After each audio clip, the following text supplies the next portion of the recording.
फजल रहमान की तो देखिए मैं जाती तौर पे समझता हूँ कि फजल रहमान साहब ये 10,000 दफा कह चुके हैं कि पाकिस्तान में इलेक्शन ठीक नहीं हुए, मैंडेट चोरी हुआ, ये हुआ वो हुआ।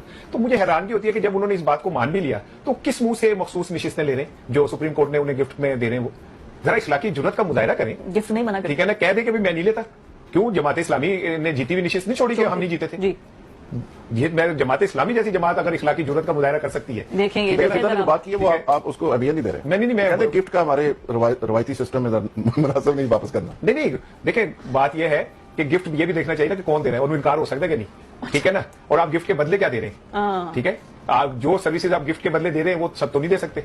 तो मेरा ख्याल है कि जो सुप्रीम कोर्ट ने उन्हें मौलाना फजल रहमान को सीटें दी हैं, अच्छा है। मैं समझता हूं कि उनका कद बहुत बुलंद हो जाएगा, हिस्ट्री में उनका नाम लिखा जाएगा अगर वो ये कहें कि भाई इखलाकी तौर पे मैं एलिजिबल ही नहीं हूं। दूसरी बात यह कि खुद नून लीग ने, मेरा ख्याल है वो लिटिगेशन में है जेयूआई की कुछ नशिस्तों के वाले से कि ये नहीं मिलनी चाहिए, हमें मिलनी चाहिए, हाँ। ठीक है, अब जरा आप देखें कि गेम क्या बनी हुई है कि वहां पे फजल रहमान साहब का गिरबान पकड़ा है उन्होंने, फजल रहमान साहब का नून लीग ने, फजल रहमान साहब ने एक हाथ से उनका एक हाथ से फजल रहमान साहब को खुद समझ नहीं आ रही, क्योंकि मुस्लिम लीग नून ये कहती है कि जनाब ये पहन, ये जो वड्डी की शय आपने दी है अल्लाह नाम पे जो आप बांटते फिर रहे हैं, ठीक है, पीटीआई से छीन के, दुनिया की हिस्ट्री में कभी इस तरह नहीं हुआ कि एक नशिस्तें किसी की हैं, अगर वो अपने आप को साबित नहीं कर सके तो इसका मतलब ये थोड़ी है कि जो एलिजिबल ही नहीं है उसको दे दी जाए।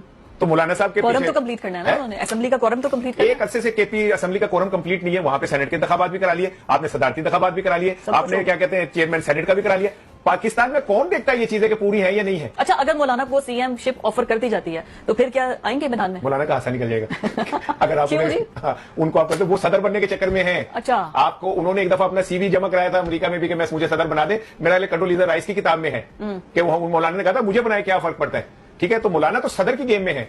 आसिफ अली जरदारी साहब के हवाले से जो शहबाज साहब की तरदीद एक सहाफी के जबान से आई है ना, उसके पीछे भी यही है कि मौलाना साहब आप इतने बड़े बड़े ख्वाब ना देखें, आप नहीं हैं, ठीक है ना, आप अभी नहीं है, जरदारी साहब हो या ना हो, कल को क्या हो कोई पता नहीं। लेकिन मैं समझता हूँ कि मौलाना फजल रहमान हो या ये अपने गंडापुर साहब हो, अगर आवाम को इस तरह के बयान में फंसाना है तो फंसाए रखे। असल चीज तो परफॉर्मेंस है। अच्छा, केपीके के अंदर अली